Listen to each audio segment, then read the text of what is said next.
Shalom Bapak Ibu, mungkin untuk yang baru pertama gabung dalam acara pendalaman Alkitab seperti ini, kita adakan setiap bulan. Nah, kita membahas kitab Matius. Saat ini kita masuk, udah Matius keempat, murid-murid pertama Tuhan Yesus. Kalau nanti ada pertanyaan bisa melalui chat, kalau keburu nanti akan dijawab. Mungkin waktu dan tempat, Pak Mak. Baik, terima kasih Pak Ferry. Shalom Bapak Ibu sekalian, saudara-saudari yang dikasihi Tuhan. Saya akan share layar saya. Ya, kita membahas mengenai Matius 4 ayat 12 sampai 25 hari ini, yaitu membahas mengenai murid-murid Yesus yang pertama. Baik, mari kita awali dengan pembacaan ayat-ayatnya dulu. Saya persilakan Pak Ferry, Matius 4 ayat 12 sampai 25. Matius 4 ayat 12, Yesus tampil di Galilea. Tetapi waktu Yesus mendengar bahwa Yohanes telah ditangkap, menyingkirlah ia ke Galilea. Ia meninggalkan Nazaret dan diam di Kapernaum, di tepi danau di daerah Zebulon dan Naftali, supaya genaplah firman yang disampaikan oleh Nabi Yesaya. Tanah Zebulon dan tanah Naftali, jalan ke laut, daerah seberang sungai Yordan. Galilea, wilayah bangsa-bangsa lain.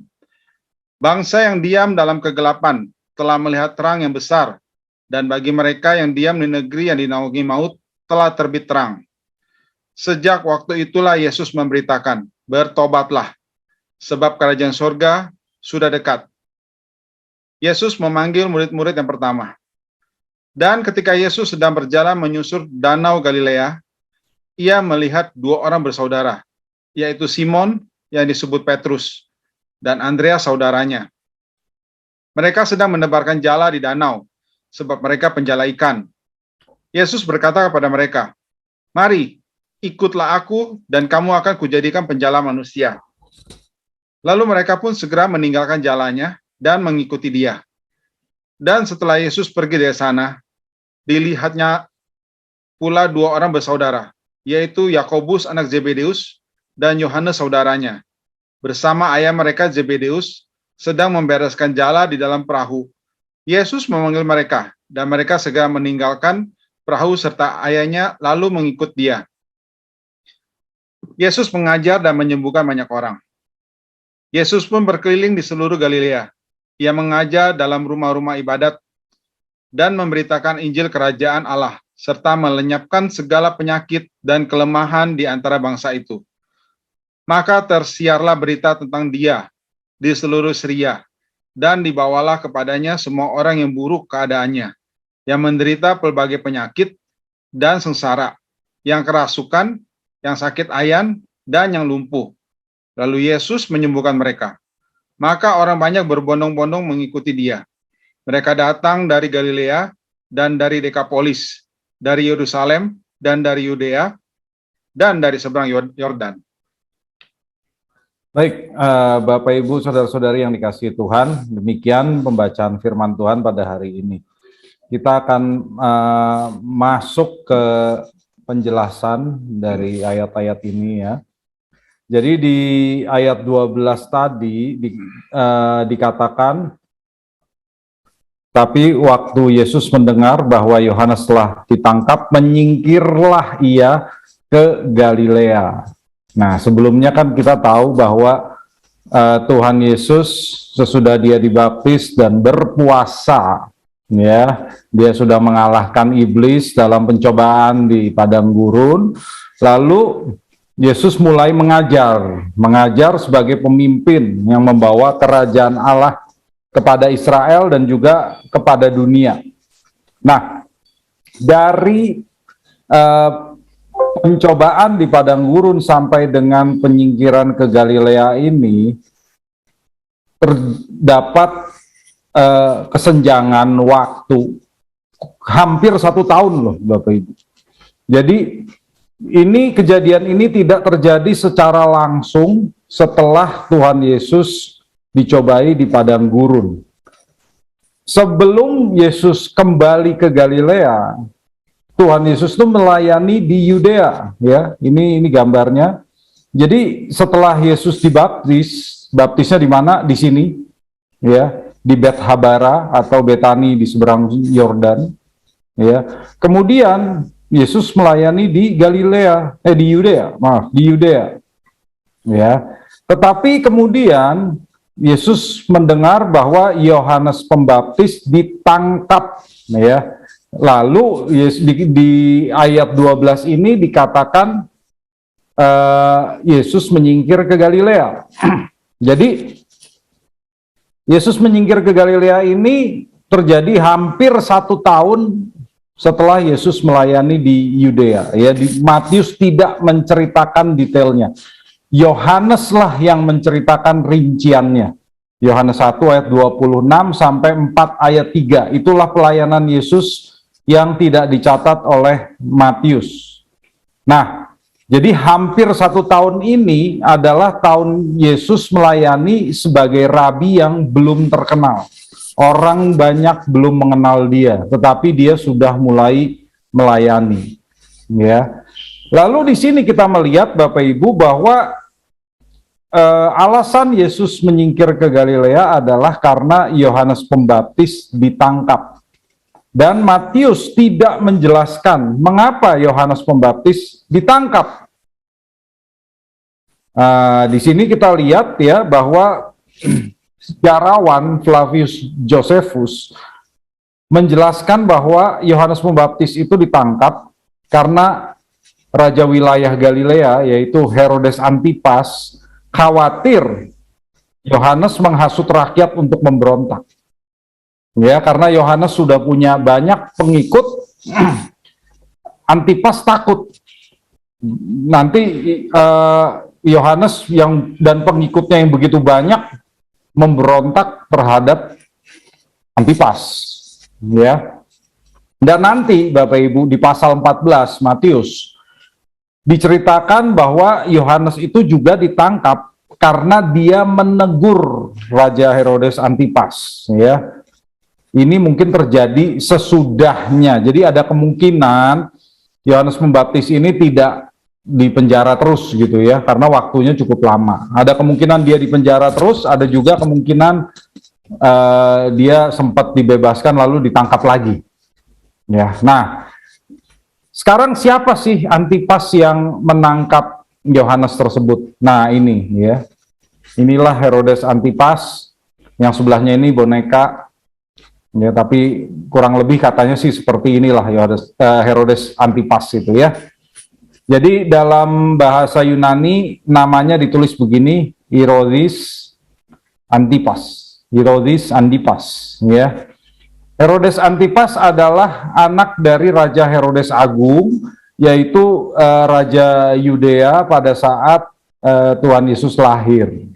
Nah, ini anaknya, namanya Antipas. Ya. Dan dia memerintah sampai tahun 39 di Galilea. Bukan di Yudea loh, dia raja wilayah Galilea. Ketika Herodes Agung meninggal, daerah Yudea, artinya Yerusalem itu, diserahkan kepada Archelaus. Ya, tetapi Archelaus ini dibenci oleh rakyat, dan akhirnya Kaisar Agustus membuang Archelaus ke Galilea. Galilea bukan Galilea. Galilea itu Prancis. Ya. Nah, Herodes Antipas ini penguasa Galilea. Ya, dan dia punya istri pertamanya namanya Phaselis dari Nabatea. Ya, kemudian dia mengambil istri kedua. Istri pertamanya diceraikan, lalu dia mengambil istri kedua. Ya. Istri keduanya itu namanya Herodias. Dan Herodias ini adalah mantan istri dari Filipus atau Herodes II. Loh, kok namanya Herodes juga? Iya. Jadi sebetulnya Herodias itu adalah keponakannya Antipas. Ya. Nah, di Matius 14 diceritakan bahwa oleh karena Herodes mengambil Herodias sebagai istrinya, Yohanes Pembaptis menegur dia dan Herodes marah gitu ya, Antipas marah. Ya, jadi Bapak Ibu jangan heran, di sini Herodesnya bukan Herodes ketika Yesus lahir. Ini Herodes yang lain, yaitu anaknya, namanya Antipas. Oke, lalu kita lihat ya Bapak Ibu ya. Kemudian Tuhan Yesus dikatakan menyingkir ke Galilea. Ya. Kata menyingkir ini dalam bahasa aslinya anachroneo, yang juga berarti kembali, return. Jadi kita jangan salah pikir Bapak Ibu, kalau kita membaca dalam bahasa Indonesia, Yesus menyingkir ke Galilea, kesannya apa sih? Kesannya Yesus mendengar Yohanes Pembaptis itu ditangkap, lalu dia melarikan diri. Yesus melarikan diri karena takut ditangkap juga, betul nggak? Kesannya kita baca kan begitu kan? Tapi enggak. Jadi salah, pengertian itu sangat salah Bapak Ibu.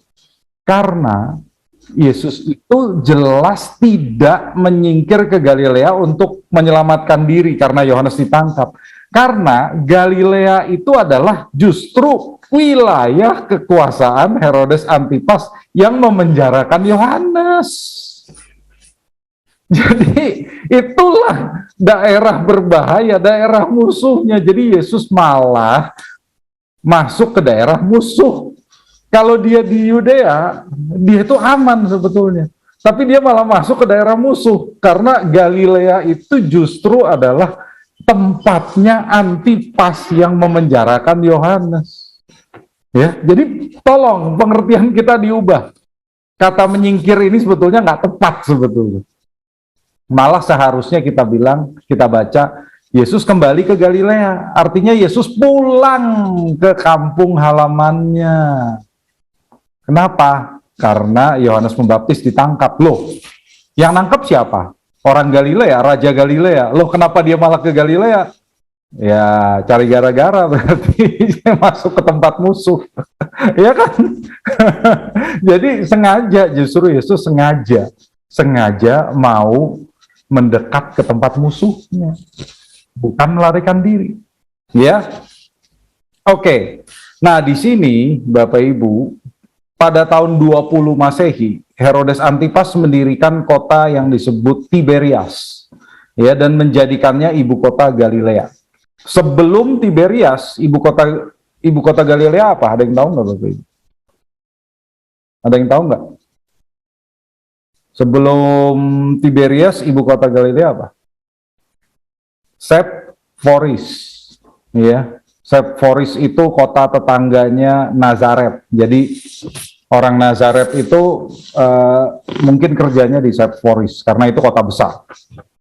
Sementara Tiberias ini kota baru yang didirikan oleh Antipas. Dan namanya Tiberias karena ini menghormati kaisar pada saat itu yang bernama Tiberius, ya.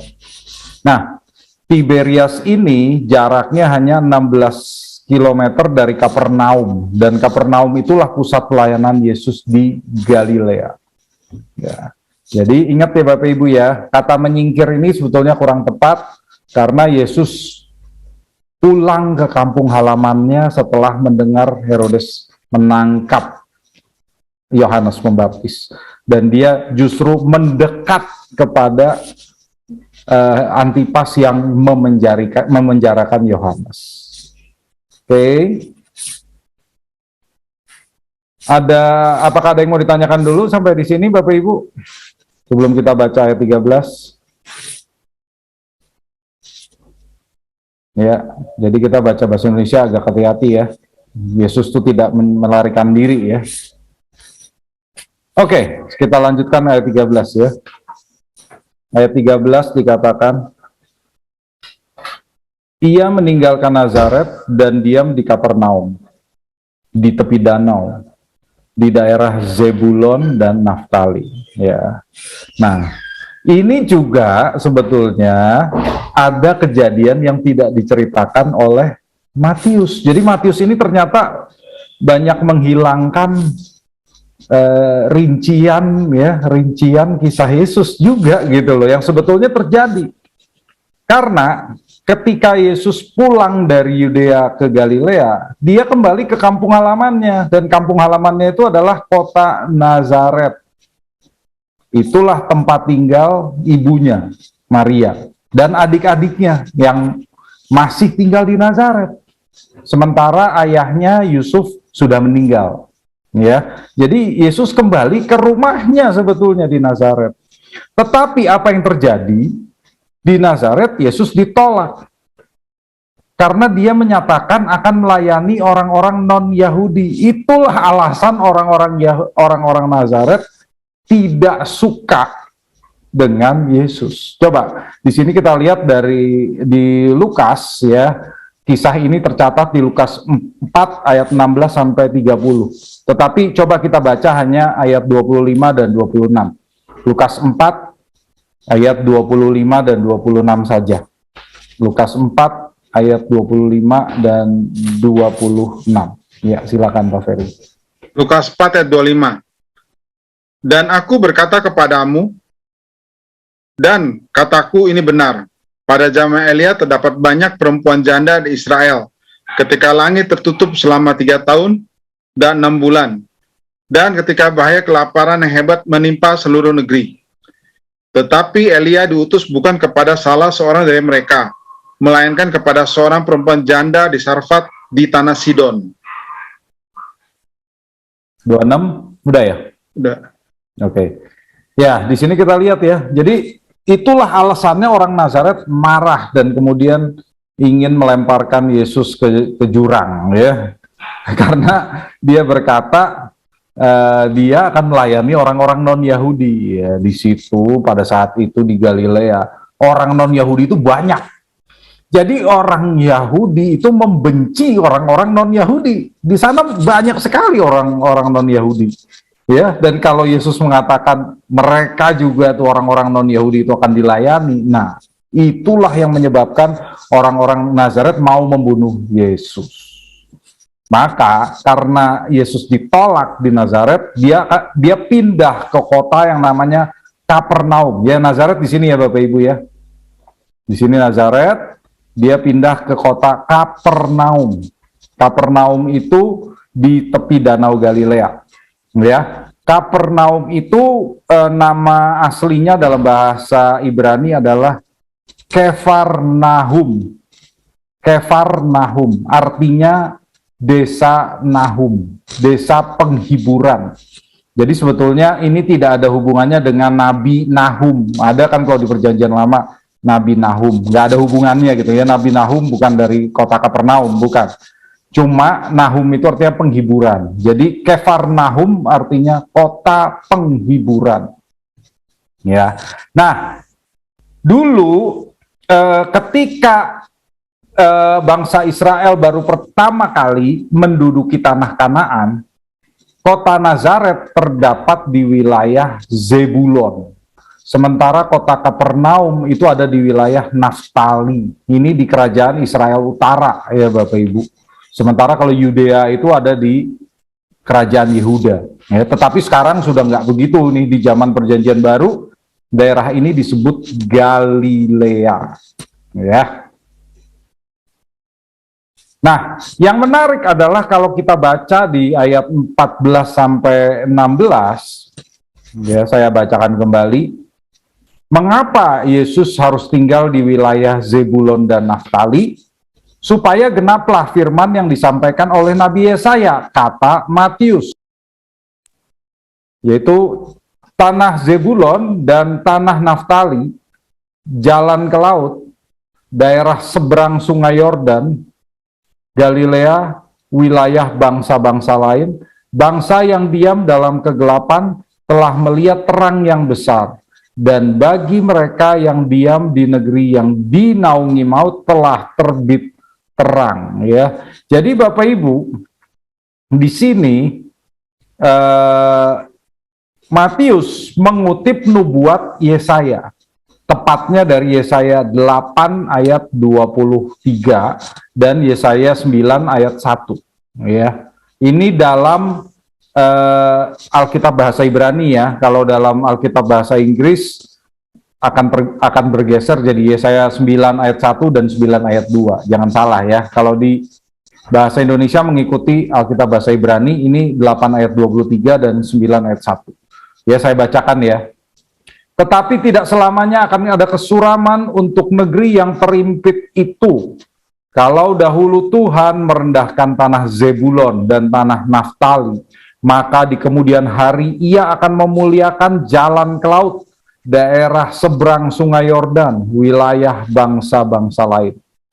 Bangsa yang berjalan dalam kegelapan telah melihat terang yang besar. Mereka yang diam di negeri kekelaman, atasnya terang telah bersinar. Nah, dari sejak zaman Yesaya, daerah Galilea itu sudah didiami oleh bangsa-bangsa lain. Karena di Israel Utara itu lebih dahulu jatuh ke tangan Asyur. Sementara wilayah Israel Selatan atau Yehuda baru jatuh kemudian ratusan tahun kemudian ke tangan Babel, ya. Jadi di sini daerah utara sudah diduduki oleh bangsa-bangsa lain, yang disebut Galilea, ya.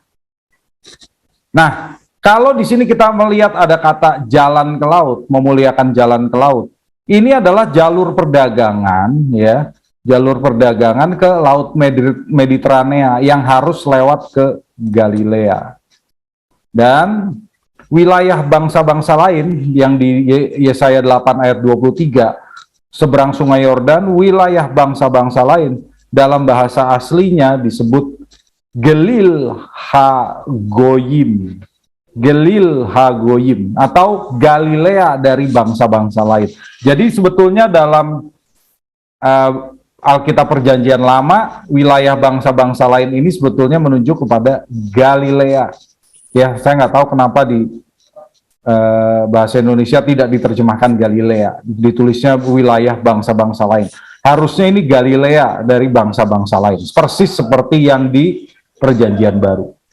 Jadi Galilea itu sudah didiami oleh bangsa non-Yahudi sejak zaman Perjanjian Lama.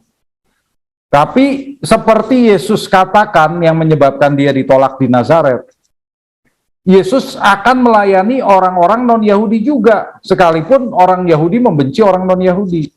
Yesus memang mengutamakan orang Yahudi karena Mesias datangnya dari bangsa Yahudi, tapi dia dari awalnya sudah terbuka kepada bangsa-bangsa lain, ya. Karena Galilea ini didiami oleh bangsa-bangsa lain, maka dari Perjanjian Lama Galilea dikatakan sebagai negeri kekelaman. Negeri kekelaman, coba. Daerah yang gelap. Tidak seperti Yudea yang terang. Kenapa Yudea terang? Karena di sana ada kota Yerusalem, ada Bait Allah. Sementara orang Galilea kalau mau ke Bait Allah, waduh jauh dia jalannya. Ya, sehingga orang Yudea menganggap orang Galilea itu sudah mirip-mirip orang kafir gitu ya, karena jauh jarang ke Bait Allah dan hidup di tengah bangsa-bangsa non-Yahudi. Tapi perhatikan ya, dari nubuat Yesaya yang dipenuhi oleh Yesus ini, Galilea yang sebagai negeri kekelaman itu dipilih loh oleh Allah untuk melahirkan Mesias, untuk memperlihatkan bahwa Mesias itu tinggal di sana. Karena di sanalah terang Injil keselamatan itu lebih terang bersinar. Jadi kenapa Yesus bisa jadi terkenal di tahun keduanya? Karena dia tinggalnya di Galilea, bukan di Yudea. Di tahun pertama, Yesus tinggal di Yudea, dan dia nggak terkenal, Bapak Ibu. Begitu dia pulang ke Galilea, dia terkenal. Mengapa? Karena Galilea itu negeri kekelaman. Dan di sana, terangnya lebih bersinar. Jadi itulah rencana Tuhan mengapa Yesus harus pulang ke Galilea. Ya, ada pertanyaan Bapak Ibu? Ada pertanyaan dulu? Oke.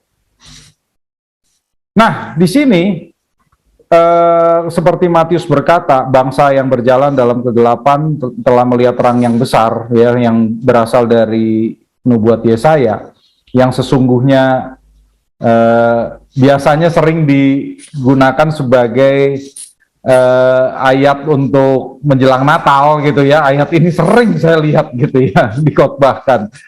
Nah, Ini sebetulnya bangsa yang berjalan dalam kegelapan itu menunjuk kepada orang Galilea, Bapak Ibu. Bukan seluruh Israel, bukan. Ya. Jadi orang Galilea inilah yang berjalan dalam kegelapan dari sejak zaman Yesaya. Mereka tuh berjalan dalam kegelapan, kenapa? Alasannya, karena mereka ini lebih rentan terhadap serangan bangsa asing. Ya, mereka di utara, dan bangsa asing itu banyak sekali di utara, ada Asyur, Babel pun kalau mau nyerang harus lewat sana dulu gitu ya. Jadi mereka lebih rentan, lebih dalam bahaya. Dan mereka juga lebih rentan terhadap pengaruh budaya dan agama asing. Karena jauh dari pusat agama Yahudi di Yerusalem, ya. Di Galilea itu orang asingnya lebih banyak daripada di Yudea. Nah, Yesus menjadi terang yang besar yang bercahaya di Galilea yang didiami oleh bangsa-bangsa asing, ya, bukan dari Yudea yang memang terang gitu loh. Ya, itulah sebabnya Yesus terkenal di tahun kedua karena dia tinggal di Galilea.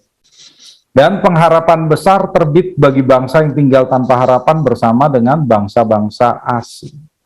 Nah, ayat ini sebetulnya menunjukkan bahwa Yesus itu jadi terang dunia dan membawa pengharapan tidak hanya bagi bangsa Yahudi, tetapi juga bagi bangsa-bangsa lain yang berjalan dalam kegelapan. Bangsa Yahudi itu dari dulu dianggap terang, Bapak Ibu. Jadi kita membaca ayat ini jangan pukul rata, semuanya gelap. Enggak, Yahudi itu dianggap terang. Tapi orang Galilea dan bangsa-bangsa lain itu gelap. Dan Yesus terang sendiri di Galilea. Ya. Lalu di ayat 17 dikatakan, sejak waktu itulah Yesus memberitakan, bertobatlah sebab kerajaan surga sudah dekat. Ya. Waktu kita baca sejak waktu itulah Yesus memberitakan, ada kata sejak waktu itulah, itu menunjukkan bahwa masa persiapan pelayanan kemesiasan Yesus itu sudah selesai. Dan Yesus menunjukkan dirinya Mesias. Dia mulai melayani sebagai Mesias. Ya kan? Karena kalau di Matius, nubuat kelahiran sudah lewat. Kelahiran Yesus sudah lewat. Lalu pelayanan Yohanes Pembaptis sebagai pendahulu Yesus sudah lewat. Yesus dibaptis sudah, Yesus berjuang melawan iblis, dicobai iblis, sudah selesai berarti. Sekarang Yesus harus melayani karena pendahulunya sudah ditangkap, pelayanan Yohanes Pembaptis sudah berakhir. Jadi Yesus harus mulai melayani sendiri. Ya, itulah dikatakan sejak waktu itulah. Ya. Dan kemudian di sini dikatakan kerajaan surga sudah dekat, Bapak Ibu. Jadi Yesus memang membawa kerajaan surga seperti Yohanes Pembaptis. Kalau Bapak Ibu ingat, Yohanes Pembaptis mengajar dengan kalimat yang sama, bertobatlah karena kerajaan surga sudah dekat. Tapi ini berbeda dengan apa yang diharapkan oleh Israel, ya Bapak Ibu. Karena sekalipun Yesus membawa kerajaan surga, pemenuhan kerajaan surga secara utuh itu baru terjadi saat Yesus datang kembali sebagai raja dalam kemuliaannya. Jadi Yesus tidak membawa kerajaan surga secara utuh menjadi raja dunia, mengenyahkan penjajah, ya nggak begitu. Nanti Yesus baru benar-benar datang sebagai raja pada kedatangannya yang kedua. Tapi kan pada saat itu orang Yahudi tidak tahu, ya, belum tahu. Itulah sebabnya kalau di Alkitab, kerajaan surga itu memiliki keadaan sudah tetapi belum. Ini istilah teologinya begitu, already but not yet, sudah tetapi belum. Artinya Yesus sudah membawa kerajaan surga itu sudah hadir karena Yesus telah tiba sebagai raja keturunan Daud. Ya, dialah raja dalam kerajaan surga.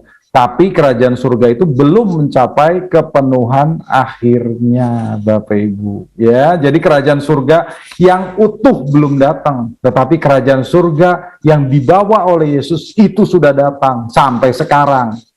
Kitalah kerajaan surga itu. Ya, jadi sudah tetapi belum. Baik, kita akan masuk ke perikop berikutnya. Ya, di ayat 18 dikatakan, ini perikop baru ya. Dan ketika Yesus sedang berjalan menyusur danau Galilea, ia melihat dua orang bersaudara, yaitu Simon yang disebut Petrus dan Andreas saudaranya. Mereka sedang menebarkan jala di danau sebab mereka penjala ikan. Tadi Yesus di kota mana, Bapak Ibu? Yesus tinggalnya di kota mana sekarang?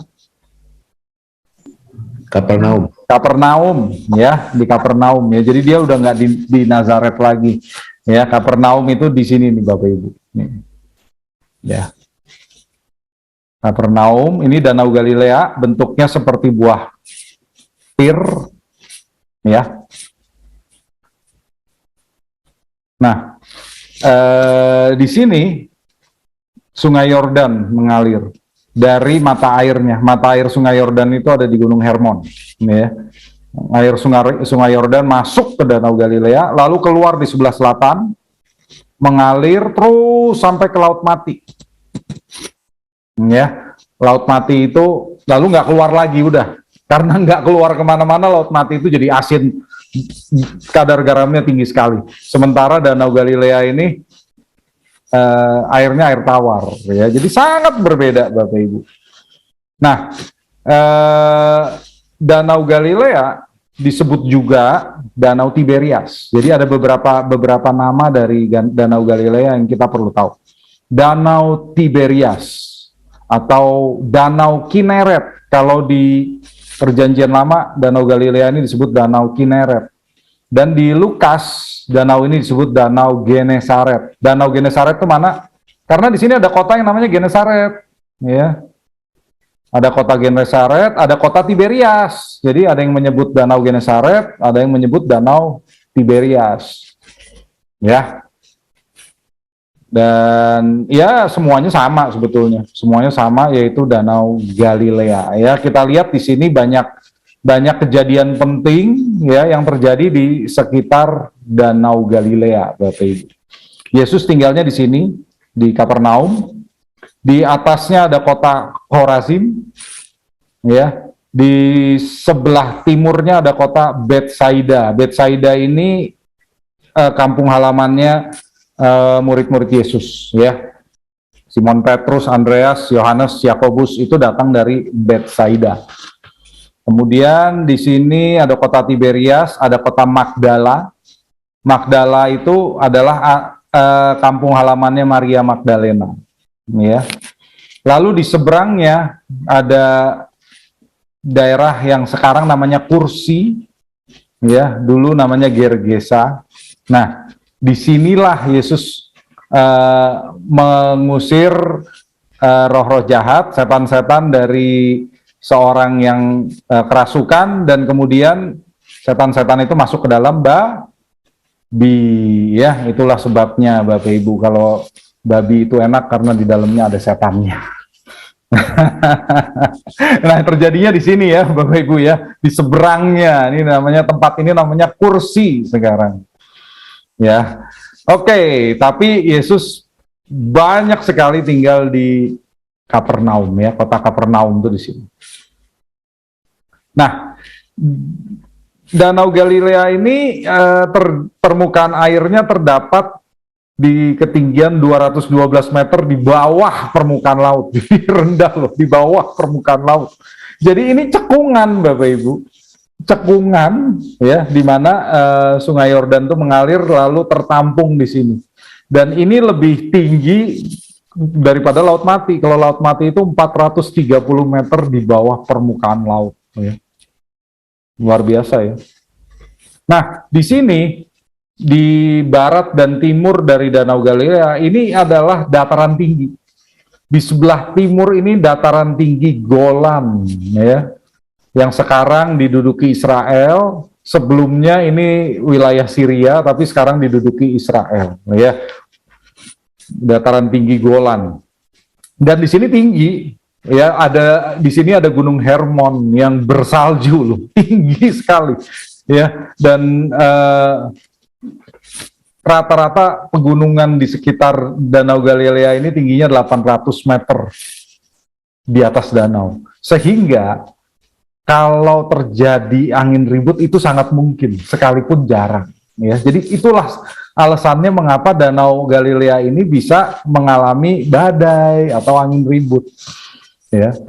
Tapi jarang. Jadi sebagian besar waktu di sepanjang tahun Danau Galilea ini tenang airnya, ya. Bagus untuk menangkap ikan dan airnya tenang. Tapi sekali-kali terjadi badai. Dan saya cari di YouTube ternyata dapat video dari tahun 1992. Ya, badai besar di Danau Galilea dan tinggi ombaknya sampai 3 meter, Bapak Ibu. Jadi itulah mungkin yang dihadapi oleh Yesus dan para murid ya waktu itu, sampai mereka takut perahunya mau terbalik gitu ya. Jadi ombaknya bisa sampai 3 meter kalau badai. Tapi rata-rata itu nggak badai, rata-rata tenang. Jadi jarang terjadi badai di sana. Ya. Nah, lalu di sini kan katanya Yesus melihat Simon dan Andreas ya sedang menebarkan jala di danau sebab mereka itu penjala ikan. Nah, perahu nelayan di Danau Galilea di zaman Yesus itu seperti ini, Bapak. Ya, seperti ini. Panjangnya 8 meter ya. Jadi kita tahu bahwa yang dipakai oleh Simon dan Andreas itu seperti ini. Ya, perahunya. Ini tiangnya, ada layarnya, ya. Kemudian ini kemudi, dan Petrus dan Andreas itu menggunakan jala yang disebut amphiblastron. Amphiblastron, ya. Ini beda dengan ayat yang nanti disebut di ayat jala yang disebut di ayat 21. Jadi kalau dalam bahasa Indonesia dua-duanya jala. Padahal dalam bahasa Yunani-nya beda, Bapak Ibu. Yang di ayat 18 itu amphiblastron, di ayat 21 diktion. Nah, amphiblastron itu berbentuk lingkaran, diameternya 7,5 meter, ya. Lalu di sini dikasih pemberat, ya. Lalu si nelayan itu menebarkan jala itu sampai seperti parasut begini, ya, sehingga ikan tertangkap di bawahnya. Lalu nanti si nelayan akan mengambil jala itu untuk mengangkutnya kembali ke dalam perahu. Jadi si nelayan tidak jarang harus menyelam, ya. Karena itulah waktu Yesus memanggil Petrus yang sedang bekerja di tengah danau, dikatakan Petrusnya tidak berpakaian, ya. Kenapa? Karena dia mau menceburkan diri untuk menyelam gitu ya, untuk menangkap ikannya, begitu caranya. Ya. Nah, sementara di ayat 4 di ayat 21 jala yang disebut yaitu jala di perahunya Yohanes dan Yakobus itu disebut diktion, yaitu jala berlapis 3 dengan panjang 30 meter, besar sekali, dan ditarik dengan minimal 2 perahu. Jadi jalannya itu ditaruh di antara 2 perahu, lalu 2 perahu itu bergerak gitu, menangkap ikan. Nah, itu jala di ayat 21. Jadi beda jalannya. Jalannya Simon dengan jalannya Yohanes itu berbeda. Ya, sayang kita nggak tahu ya kalau di bahasa Indonesianya sama saja, jala. Oke, lalu apa yang mereka tangkap? Nih, sekalian aja saya ceritain biar seru. Ini jenis-jenis ikan di Danau Galilea. Yang paling banyak ditemui adalah ikan nila. Atau bahasa Arabnya, kalau sekarang orang sana, banyakan orang Arab, mereka sebut mush. Kalau untuk menyenangkan turis, ikan ini disebut ikan Petrus. Kenapa disebut ikan Petrus? Karena menurut tradisi ikan inilah yang dipancing oleh Petrus di Matius 17 ayat 27. Coba Pak Ferry baca Matius 17 ayat 27. Matius 17 ayat 21 ya, Pak? 27. Matius 17 ayat 27. Tetapi supaya jangan kita menjadi batu sandungan bagi mereka. Pergilah memancing ke danau, dan ikan pertama yang kau pancing, tangkaplah dan bukalah mulutnya. Maka engkau akan menemukan mata uang 4 dirham di dalamnya. ambillah itu, dan bayarkanlah kepada mereka, bagiku dan bagimu juga. Ya, jadi ikan pertama yang dipancing oleh Petrus adalah ikan ini, ikan nila, Bapak Ibu ya. Ikan nila. Nah, ikan nila ini kerabat dari ikan mujair. Jadi kalau Bapak Ibu ke Israel mau makan ikan Petrus, nanti begitu keluar, loh, ini mah ikan mujair gitu ya. Tapi beda, ini ikan nila sebetulnya. Kalau ikan nila ini asalnya dari Sungai Nil, ya makanya disebut ikan nila dari Sungai Nil. Bukan karena warnanya nila, warnanya nggak nila, Bapak Ibu. Warnanya ada yang merah, ada yang pink gitu ya. Nah kalau ikan mujair itu asalnya dari Afrika, Mozambik. Nggak tahu tuh kenapa bisa sampai muncul di Indonesia, ya itu ditemukan oleh Pak Mujair, makanya disebut ikan mujair. Ikan tuh harusnya dari Afrika, tapi kok bisa tiba-tiba ada di Indonesia gitu. Itu yang aneh, ya makanya ikan itu disebut ikan mujair. Tapi memang saudaranya, ini ikan nila itu saudaranya ikan mujair.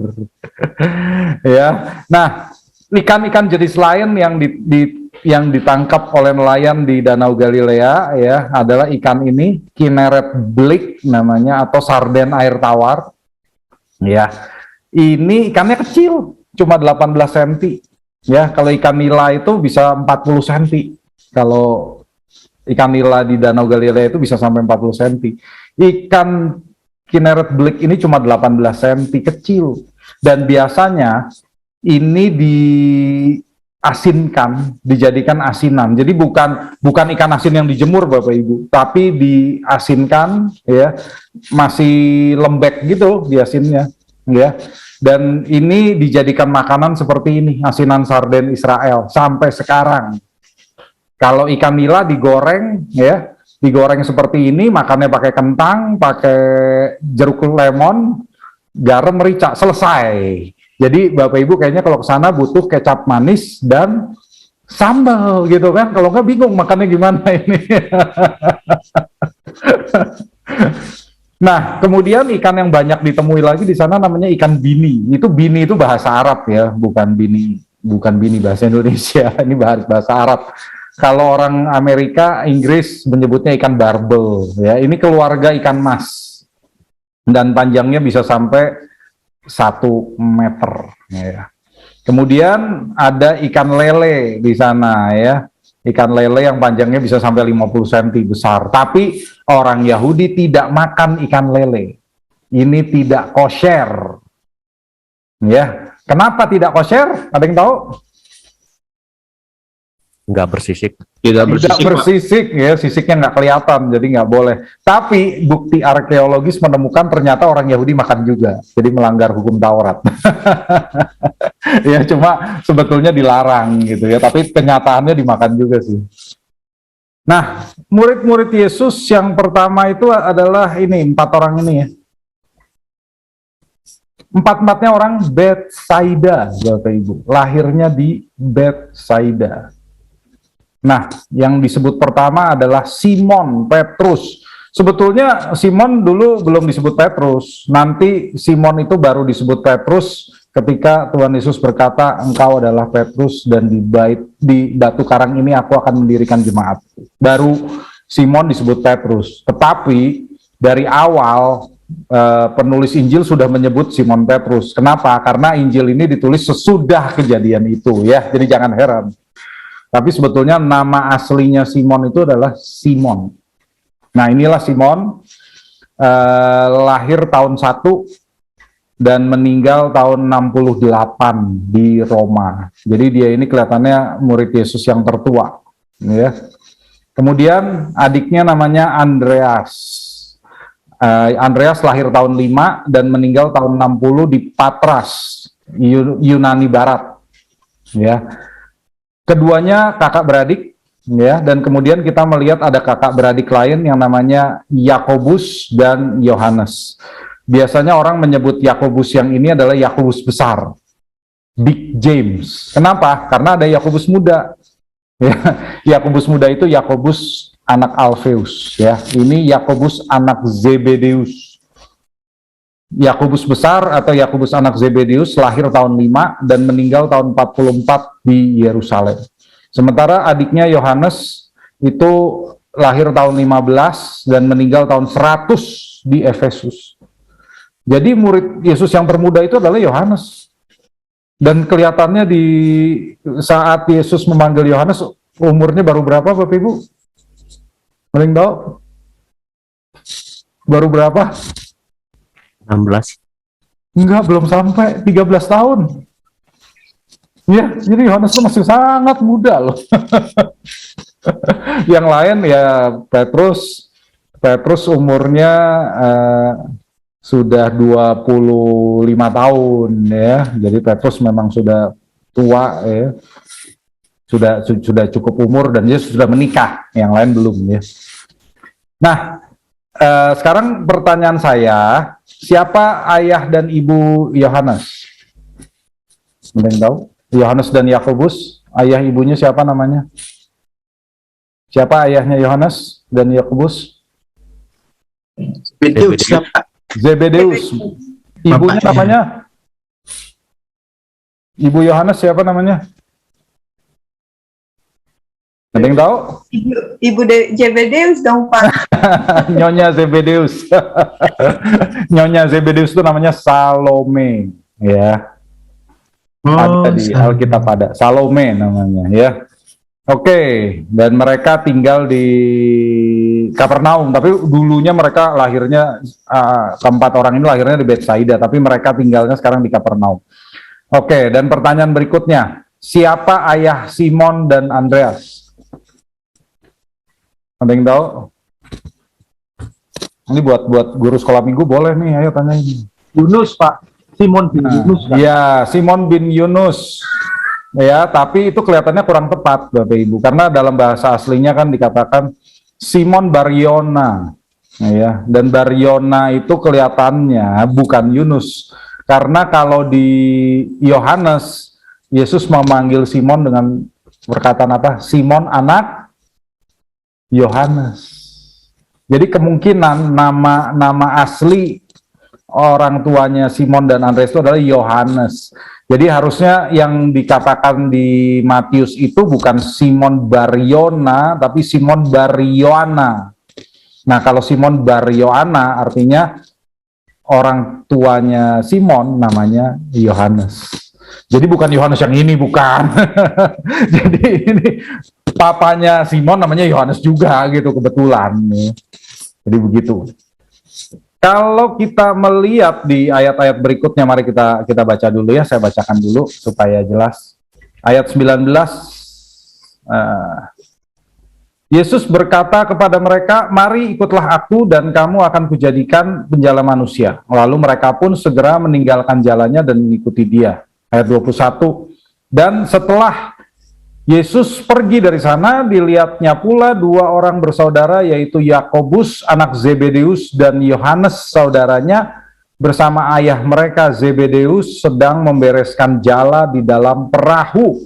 Yesus memanggil mereka. Nah, kalau di ayat 21 tadi kita lihat bahwa Yohanes dan Yakobus sedang membereskan jala mereka di dalam perahu, ya. Tadi kan kita sudah tahu ya, jalannya ini bukan jalannya si Simon, bukan jala yang seperti ini. Ini jala yang lebih besar. Diktion itu jala yang lebih besar dan lebih rumit. Ya, jadi kalau perahunya Yakobus dan Yohanes ini menangkap ikan di malam hari. Kenapa? Karena jalannya itu dari linen dan ikan-ikan nggak bisa lihat kalau di malam hari. Jadi mereka dapatnya lebih banyak. Di pagi hari mereka harus beresin jala itu untuk dipakai di malam berikutnya, ya. Nah, Zebedeus ini bukan orang miskin ya Bapak Ibu ya. Zebedeus ini juragan nelayan. Kalau kita baca di Markus 1 ayat 20 dikatakan Zebedeus itu punya orang-orang upahan, punya anak buah. Jadi dia bukan orang miskin loh. Beda dengan Simon dan Andreas. Simon dan Andreas cuma punya satu kapal, ya, satu perahu. Zebedeus ini juragan, ya. Dan kalau di Injil Yohanes kita juga membaca bahwa Yakobus dan Yohanes punya koneksi ke imam besar. Coba Hebat nggak tuh? Mereka kenal imam besar loh. Simon nggak kenal, yang kenal Yohanes dan Yakobus. Jadi ada macam-macam alasannya ya, yaitu ada yang beranggapan mereka kenal imam besar karena di keluarganya ada yang jadi imam ya. Atau menurut tradisi ikan tangkapan si keluarga Zebedeus itu yang tadi ikan kecil ini nih, Kinneret Black ini kan dijadikan asinan tuh. Ini dijual ke Yerusalem dan imam besar suka beli ikannya Zebedeus. Jadi mereka kenal keluarga Zebedeus ya. Bahkan di Yerusalem itu ada daerah yang namanya toko ikan Zebedeus. Gitu menurut tradisi. Nah, disitulah katanya ikan-ikan ini dijual oleh Zebedeus kepada imam besar. Oke. Ada yang mau ditanyakan dulu atau ada komentar? Ya. Pak Mak, Ya, silakan Ega. mau tanya dong. Ini Yohanes ini yang murid pertama Yesus itu bukan murid yang paling dikasihi Yesus. Baik. Ya, terima kasih Ega. Ya, betul. Kalau di Injil Yohanes inilah murid yang dikasihi Yesus. Mengapa? Karena dia tidak pernah menyebutkan namanya. Ya. Jadi kalau kita lihat Injil Yohanes dengan Injil yang lain, di Injil yang lain disebutkan Yohanes, nama Yohanes. Kalau di Injil Yohanes tidak ada namanya. Jadi semua murid yang tidak ada namanya itulah Yohanes. Gitu. Mulai dari pasal 1. Ya, jadi kalau di belakang nanti Yohanes mengatakan murid yang dikasihi Yesus. Tapi kalau dari pasal 1 murid, cuma murid aja. Ya. Murid, jadi murid yang lain, nah itu semua Yohanes. Jadi dia tidak menyebutkan nama Yohanes. Tapi ceritanya nyambung dengan Yohanes di Injil yang lain. Jadi kita tahu, oh itu Yohanes itu. Okay. Pak Mak, satu lagi. Ya, silakan. Kenapa dia yang paling dikasihi ya Pak Mak? Yohanes ini. Kalau menurut saya sih karena dia paling kecil. Paling muda. Ya, dan menurut tradisi juga kalau ada yang menyimpulkan bahwa Yohanes itu masih sepupunya Yesus. Ya, karena ibu Yohanes itu bisa ditafsirkan sebagai salah satu dari ibu-ibu wanita-wanita yang ada di kaki Yesus. Dan kalau di-matchkan dari satu Injil ke Injil yang lain, kita lihat, oh itu adiknya Maria ibu Yesus itu adalah ibunya Yohanes gitu. Tapi saya nggak begitu menerima tafsiran itu ya. Ada yang menafsirkan begitu. Jadi Yohanes dan Yakobus ini masih sepupunya Yesus. Itulah yang menyebabkan Yesus sayang Yohanes, itu adiknya dia, adik sepupunya gitu. Oke. Ya, dan dia paling kecil. Kalau saya bilang sih karena dia paling kecil lah. Baru 13 tahun lah kurang lebih umurnya. Ya. Di sini kelihatannya ketuaan. Ini semua dari The Chosen ini. Ini ketuaan loh ini. Oke, ada yang lain? Om Mark mau tanya, Ya, silakan. kalau dari yang 4 ini kan yang menikah adalah Simon. Betul. Tapi apakah ada murid-murid Yesus lain yang akhirnya menikah juga, Om Mark? Kalau Ya. menurut tradisi. Baik. Thank you. Terima kasih ya. Kalau ada murid Yesus lain yang menikah mungkin ada ya, tapi tidak ada catatannya sih di Perjanjian Baru, Bapak Ibu. Oke, thank you. Kalau di Matius jelas bahwa Simon ini mempunyai istri ya, dan dia punya ibu mertua. Dan di surat-surat juga dikatakan oleh Paulus bahwa Petrus kemana-mana waktu dia menginjil dan melayani, Petrus membawa istrinya. Jadi ya, jadi memang Petrus punya istri gitu loh. Oke. Dan kemudian ada pertanyaan dari Pak Jerry, malam Pak, Yohanes ini ya yang menulis kitab Wahyu. Ya, betul. Jadi Yohanes kecil ini, Yohanes muda, ya, dialah yang menulis kitab Wahyu. Baik, ada lagi? Saya mau nanya dong Pak Ya, Mas. silakan. Kalau melihat usianya Yohanes ini kan sebenarnya kalau dari kebiasaan orang Yahudi itu kan sebenarnya dia masih menempuh jalur pendidikan bar mitzvah itu kan ya Pak Mak? Ya, bar Ya. mitzvah itu umur 13, Pak. Ya 13 ini anggaplah usia 13, 14 lah Pak, 12 lah ya Iya. Pak. Ya, mungkin Yohanes Kok- umur 13 kayaknya. Ya itu kok maksudnya kalau dengan dia menjadi muridnya Yesus kan berarti dia keluar dari sistem yang sudah dibentuk sama masyarakat orang Yahudi ya Pak ya. Ya, makasih Pak Arif. Ya, jadi ya ini kan kita kan berusaha menghitung-hitung gitu ya. Tapi kalau menurut saya sih Yohanes ini memang biasanya orang zaman itu ikut dalam Beit Midrash ya, lalu umur 12-13, kalau sekarang umur laki-laki umur 13, tapi di zaman itu laki-laki juga umur 12. Itu menjadi bar mitzvah. Dan kemudian dia mencari rabi yang bisa diikuti olehnya, ya. Dan rabi itu pertama adalah Yohanes Pembaptis. Yohanes Pembaptis. Baru kemudian ketika Yohanes Pembaptis ditangkap, mereka tidak punya rabi yang diikuti. Jadi apa yang mereka lakukan? Ya udahlah, kita pulang aja ke rumah papi, kita kerja jadi nelayan. Ya, jadi itulah yang menyebabkan mereka sekarang ada di sini. Kalau kita baca di Injil Yohanes kan mereka muridnya Yohanes Pembaptis. Itu beberapa bulan sebelumnya. Ya, beberapa bulan sebelumnya. Jadi karena Yohanes ditangkap ya mereka kembali jadi nelayan. Gitu. Thank you Pak Mak. Ya, baik. Ya, Bu Abigail silakan. Pak Mak, mau tanya dong Pak Mak. Ya, sebentar Pak Yong, Bu Abigail dulu nih. Ya. Oh iya. Ya, malam Pak Mark, makasih. Ini kan Yesus sudah di tahun kedua ya Pak ya, di Galilea ya, pelayanannya. Oke.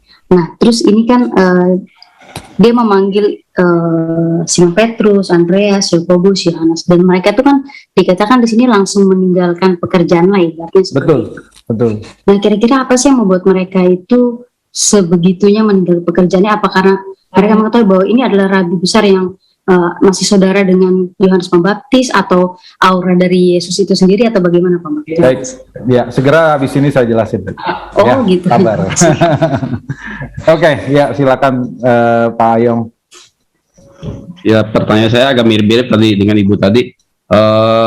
Ketika Yesus memanggil murid-muridnya ini, alasannya apa Pak yang membuat dia itu bisa langsung respon mengikut jejaknya Yesus? Karena dia kan kalau misalnya dalam suatu bekerja membantu orang tua, kok orang tuanya bisa dengan mudahnya mengizinkan anaknya? Apa ada konsultasi berunding dulu dengan orang tua atau mengikut begitu aja?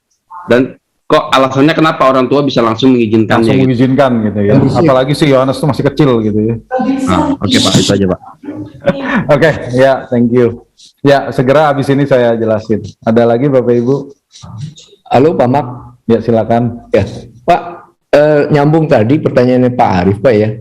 Ya.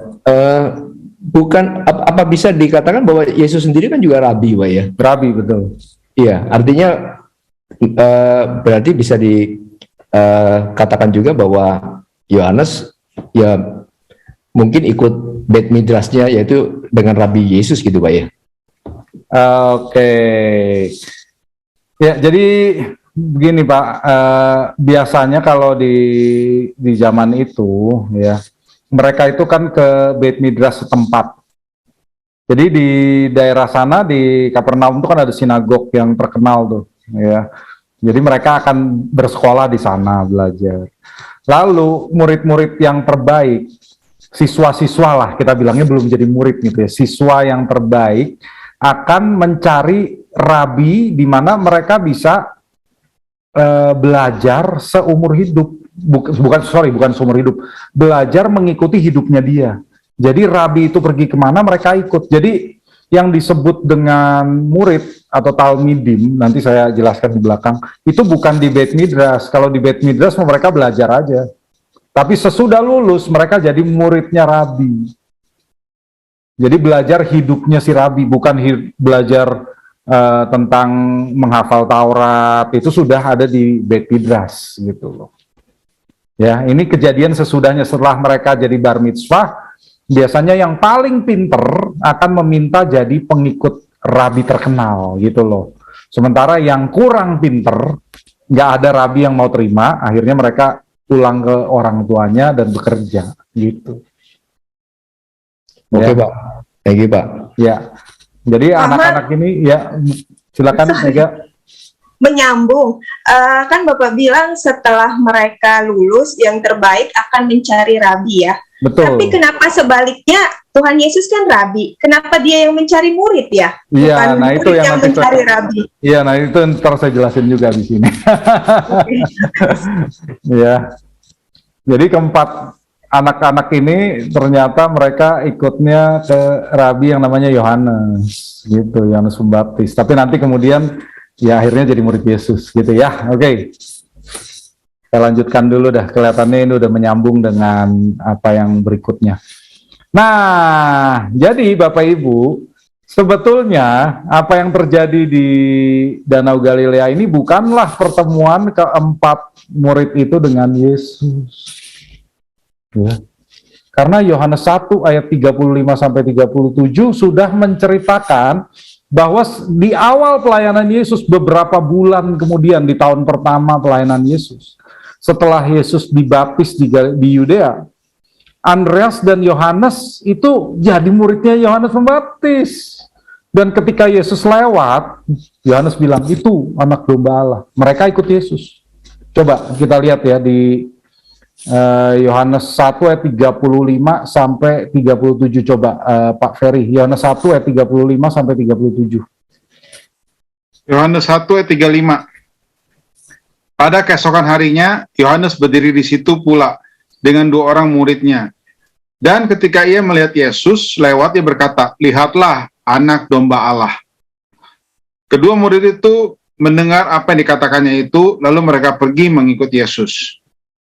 Nah, Bapak Ibu, nanti dijelaskan bahwa di ayat 40 dan sampai 42, salah satunya namanya Andreas, gitu kan. Nah, siapa ya salah satunya yang nggak disebut? Ya jelas Yohanes lah, itu kan kebiasaan di Injil Yohanes. Pokoknya kalau ada murid nggak disebut namanya, itulah Yohanes.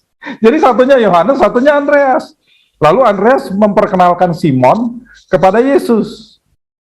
Ya, jadi mereka sudah percaya bahwa ini anak domba Allah gitu loh. Karena Yohanes guru mereka, rabi mereka yang ngajarin.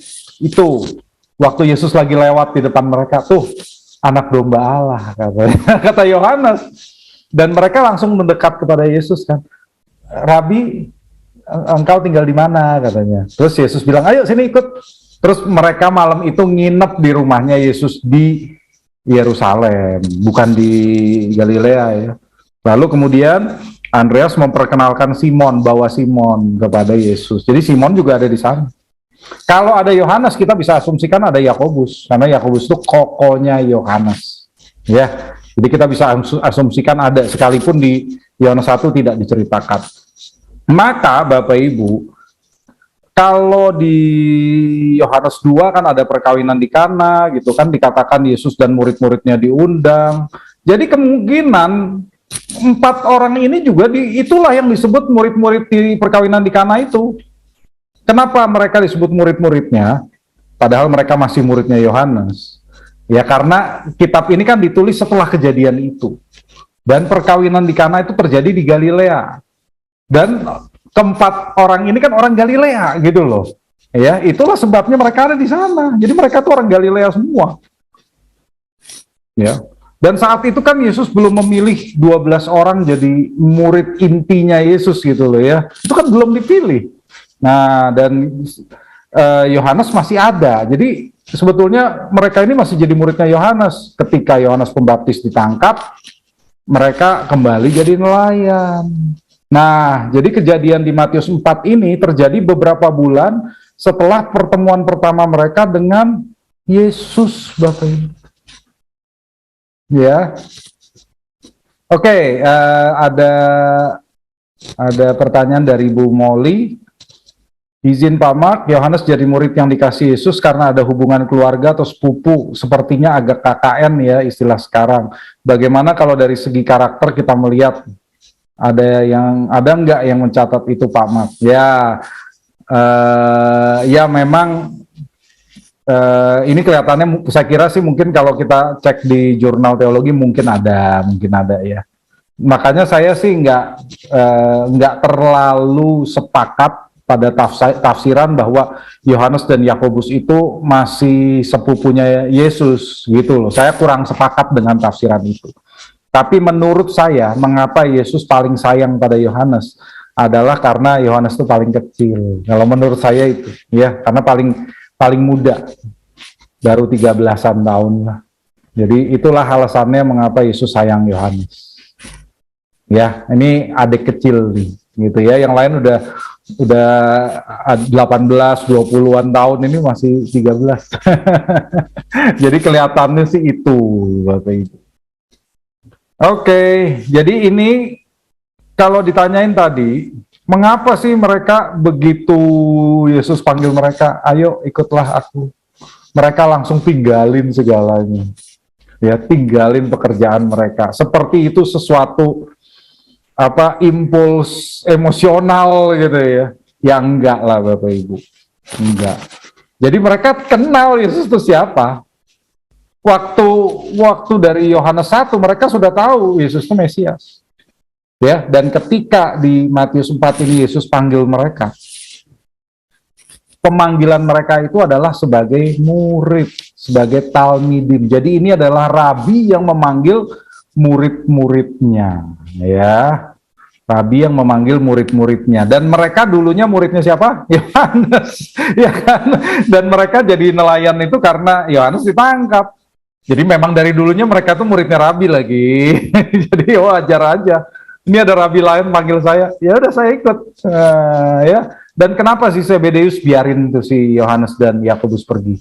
Karena itu kehormatan Bapak Ibu. Di zaman itu hanya anak-anak yang paling pintar saja yang menjadi pengikut rabi terkenal. Jadi bagi Zebedeus kalau anak-anaknya bisa jadi murid rabi terkenal, oh seneng dia. Itu kebanggaan. Silakan lah, Zebedeus kan orang kaya, dia punya anak buah banyak kok. Ini kan anak-anaknya ini membantu Zebedeus hanya karena mereka ditinggalin Yohanes, ya kan? Jadi itu alasannya Bapak Ibu, ya. Masuk akal nggak? Ya, logis ya. Sementara Petrus dan Andreas, ya, itu bukan bekerja pada ayahnya, enggak, itu kapal mereka sendiri. Dan mereka meninggalkan pekerjaan itu, tapi Petrus menjadikan rumahnya di Kapernaum itu jadi markas pelayanan Yesus di sana. Ya, di sana tempat tinggal istrinya Petrus dan ibu mertua Petrus. Ya. Oke. Ada pertanyaan? Cukup puas alasannya? Pak, saya mau nanya Pak. Silakan. Saya agak bingung nih, mungkin karena apa saya kena skip gitu ya. Tadi kan Pak Mak bilang bahwa ketika Yohanes Pembaptis kan ngasih tahu ke muridnya itu Mesias gitu kan. Yeah. Terus lalu muridnya itu langsung mengikuti Yesus ya kan. Yeah, tapi ketika tadi Pak Mak juga bilang ketika itu kan belum ditangkap kan ya. Nah, harusnya belum ditangkap belum. Iya. Terus Pak Mak juga bilang ketika Yohanes ditangkap, jadi muridnya itu jadi nelayan, baru dipanggil Yesus. Itu membuat saya jadi ambigu gitu. Sebenarnya mengikut Yesus itu pada saat Yohanes bilang itu Mesias, atau pada saat Yohanes Pembaptisnya ditangkap, jadi nelayan, baru ngikut Yesus. Oke, ya, terima kasih Pak Jerry. Ya, jadi kita jangan terkecoh dengan bahasa gitu ya. Jadi ketika Yesus mengatakan, ayo ikut akunya itu bukan ikut aku menjadi murid waktu itu. Ya kan mereka tanya, guru, Rabi, di mana engkau tinggal? Ya, ayo ikut. Kamu lihat deh, gitu kan? Lalu mereka nginep sama Yesus di situ kan, dikatakan begitu kan, mereka menginap di tempatnya Yesus, di rumahnya Yesus di Yerusalem, ya. Dan juga begitu yang lain. Jadi sebetulnya apa yang terjadi di Yohanes 1 itu belum merupakan panggilan kepada Yohanes, kepada Andreas sebagai muridnya Yesus, belum. Itu belum. Ya. Jadi mereka itu statusnya masih murid Yohanes. Ya, masih murid Yohanes. Mereka mungkin baru jadi followernya Yesus, belum jadi disciple-nya Yesus gitu loh. Mereka tetap ikut Yohanes. Ketika Yohanes ditangkap, mereka pulang, baru Yesus resmi memanggil mereka jadi disciple, jadi murid, jadi talmidim. Sebelumnya mereka masih murid Yohanes. Ya. Oke Pak, makasih Pak. Ya, tadi kan Yesus berkata, ikutlah aku, ya, ikutlah aku, dan kamu akan kujadikan penjala manusia, gitu kan? Nah, di sini Yesus juga menggunakan kata mari, ikutlah aku, gitu ya. Nah, ini panggilan menjadi muridnya Yesus, jadi panggilan resmi untuk menjadikan mereka murid talmidim. Jadi di sana di zaman itu rabi itu punya talmidim. Satu orang namanya talmid, kalau banyak talmidim. Jadi mereka dijadikan talmidimnya. Tapi yang beda di sini, Yesus ketika mengatakan mari ikutlah aku, itu artinya mereka memanggil para murid ini untuk berkomitmen kepada Yesus sebagai rabi loh. Ya. Jadi komitmen mereka itu bukan kepada ajaran Yesus, bukan kepada Taurat. Kalau rabi-rabi yang lain, itu muridnya berkomitmennya kepada Taurat. Mengapa? Karena status talmidim itu sementara loh. Orang kenapa sih pengen jadi talmidimnya rabi? Supaya di suatu hari mereka bisa jadi rabi. Bisa punya talmidim, gitu kan? Tapi kalau Yesus enggak. Yesus bilang, ayo ikut aku. Komitmennya kepadaku, bukan kepada Taurat. Jadi selamanya mereka murid Yesus. Nggak akan bisa jadi guru, gitu loh. Mereka selamanya murid Yesus. Murid dari Sang Rabi Agung. Komitmennya kepada Yesus, bukan kepada Taurat, bukan kepada ajarannya. Ya tentu kepada ajarannya juga karena dia mengikut Yesus. Tapi komitmennya terutama pada Yesus sendiri, ya. Dan di sini persis tadi udah ada yang menanyakan, ya. Di sini Yesus sebagai rabi lah yang memilih mereka. Itu nggak seperti biasanya, karena biasanya itu siswa Beit Midrash yang paling pintar meminta kepada rabi terkenal untuk jadi muridnya. Ya, seperti di Matius 8 ayat 19 ada tuh ahli Taurat yang berkata, Rabi, aku mau ikut engkau kemanapun engkau pergi. Nah itulah tuh caranya seorang meminta jadi talmidimnya Rabi. Itu caranya. Ya, tapi Yesus nggak begitu. Yesus yang panggil mereka, Yesus yang pilih mereka. Itulah sebabnya ada ayat terkenal di Yohanes 15 ayat 16. Yang ini kita perlu baca. Yohanes 15 ayat 16. Mari kita lihat. Yohanes 15 ayat 16. Yohanes 15 ayat 16. Bukan kamu yang memilih aku, tapi akulah yang memilih kamu.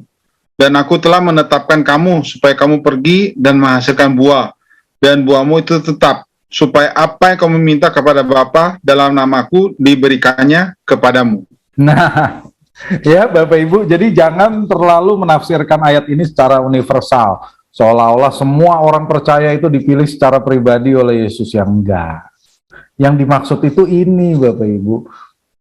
Yesus yang memilih mereka jadi murid, jadi talmidim. Sementara rabi-rabi lain itu orang anak-anak ini yang minta jadi talmidimnya. Itu loh maksudnya Yesus. Aku yang milih kalian jadi murid.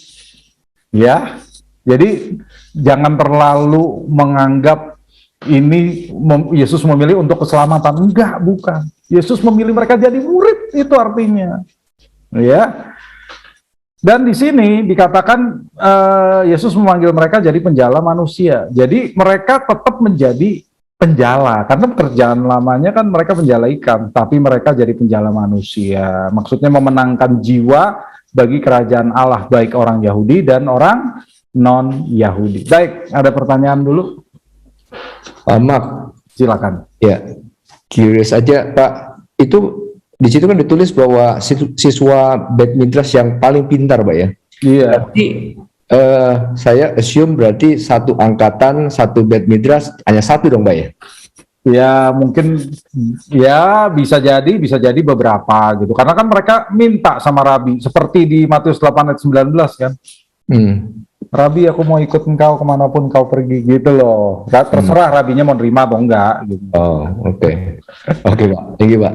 Ya, jadi siswa Beit Midrash itu bukan murid. Jadi istilahnya bahasa Indonesia kan kadang-kadang sama ya, sebetulnya enggak ya.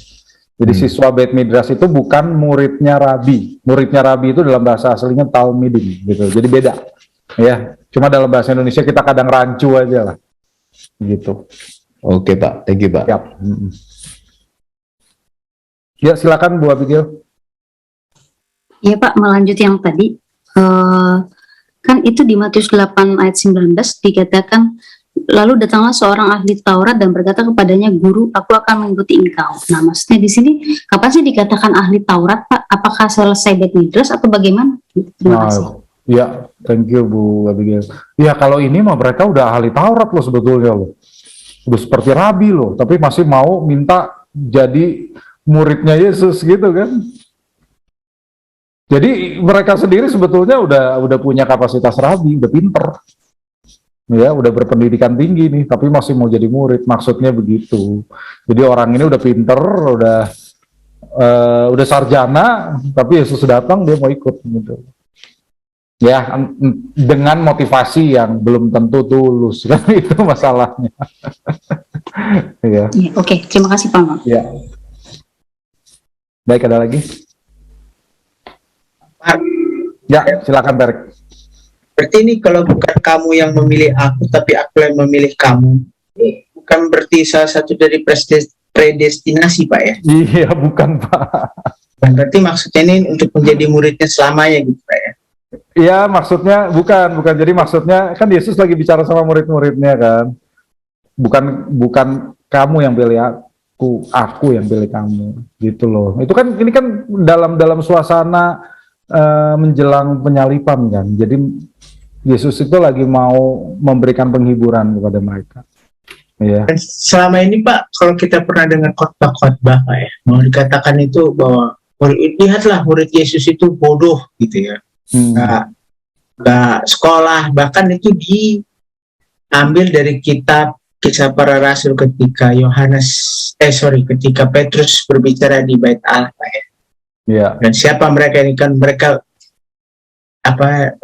yang nggak berpendidikan. Tapi sebenarnya asumsi itu salah Pak ya. Iya, asumsi itu nggak benar juga Pak. Karena kan mereka dididik langsung oleh Rabi yang diakui oleh orang Yahudi sendiri. Karena kan Tuhan Yesus sendiri kan mengajar di Bait Allah. Berarti kan nggak sembarang dong menurut saya di Bait Allah. Yang harus sekelas Nikodemus mungkin ya dia ya. Tapi dilatih selama 3,5 tahun selama masa hidup Tuhan Yesus itu kan berarti sebenarnya sudah kalau saya bilang informal Pak ya, informal study lah gitu ya Pak ya. Apakah seperti itu Pak anggapannya? Ya, oke. Makasih Pak Erik. Ya, mereka kenapa sih mereka dikatakan nggak berpendidikan? Karena itu yang ngomong kan orang Yudea. Mereka kan orang Galilea nih. Orang Galilea itu dipandang udik sama orang Yudea, dipandang orang-orang kampung. Karena bahasanya aja beda. Jadi mereka tahu ini bukan orang Yudea nih. Aksennya aja beda. Ya, ini mah orang nggak berpendidikan gitu loh. Jadi asumsi mereka begitu. Apalagi penampilannya juga nggak meyakinkan kan. Bajunya juga beda. Ini orang Galilea nih. Mereka dianggap nggak berpendidikan. Ya, dan mereka juga nelayan lagi, ya kan? Jadi sederhana, mereka tuh orang-orang yang sederhana itu betul gitu loh. Sementara kalau rabi-rabi yang lain, wah pakaiannya juga keren-keren gitu. Kan Yesus nggak begitu. Ya, tapi apakah Yesus diakui sebagai rabi? Jelas. Kalau tidak, dia nggak akan bisa ngajar di sinagoge, di bait Allah, nggak bisa. Jadi orang tahu dia rabi, diakui. Ya, dan ini murid-muridnya, cuma mereka orang-orang Galilea yang sederhana, gitu loh. Jadi orang mengejek mereka, orang-orang tidak berpendidikan gitu ya, karena emang orang kampung gitu, menurut orang Yudea. Ya, jadi ini juga ada hubungannya dengan tadi itu. Jadi mereka itu datang dari daerah yang gelap gitu loh. Makanya disebut orang tidak berpendidikan. Tapi sebetulnya kalau dikhotbahkan apakah mereka orang-orang yang bodoh? Salah. Jelas enggak lah. Ya, mereka muridnya Yohanes, mereka muridnya Yesus, dan sebelumnya juga ya pasti mereka ikut Beit Midrash juga. Jadi bukan orang-orang bodoh. Ya, meskipun sederhana lah. Mereka orang-orang sederhana. Ya. Dan tadi kan saya udah jelasin tuh, Yohanes sama Yakobus punya koneksi ke imam besar loh. Emangnya orang bodoh tuh kayak begitu? Enggak lah. Ya. Asumsi kita harus diganti, Bapak Ibu. Oke. Terima kasih, Pak. Terima kasih. Ya, kita lanjutkan ke ayat 23, Bapak Ibu. Di ayat 23 di sini dikatakan, Yesus berkeliling di seluruh Galilea, ia mengajar dalam rumah-rumah ibadat dan memberitakan Injil Kerajaan Allah serta melenyapkan segala penyakit dan kelemahan di antara bangsa itu. Nah, di sini ada istilah-istilah yang kelihatannya seperti sama, tapi kita harus tahu bedanya loh. Ya, di sini dikatakan Yesus mengajar di rumah ibadah atau sinagoge. Ya, rumah ibadah Yahudi itu namanya sinagoge. Nah, kalau Yesus dikatakan mengajar, kalau di Perjanjian Baru dikatakan mengajar, artinya menjelaskan kebenaran kepada orang-orang yang sudah mengenal materinya. Itu artinya mengajar. Beda dengan memberitakan Injil Kerajaan Allah. Kalau Yesus memberitakan, ini artinya mengajarkan kebenaran kepada orang-orang yang belum mengenal materinya. Jadi kalau ngajar itu menjelaskan kepada orang-orang yang sudah mengerti. Artinya pasti mereka adalah orang-orang Yahudi yang mengenal Perjanjian Lama. Jadi Yesus itu ingin menyatakan dirinya Mesias. Itulah yang dia lakukan dengan cara menggunakan ayat-ayat Perjanjian Lama.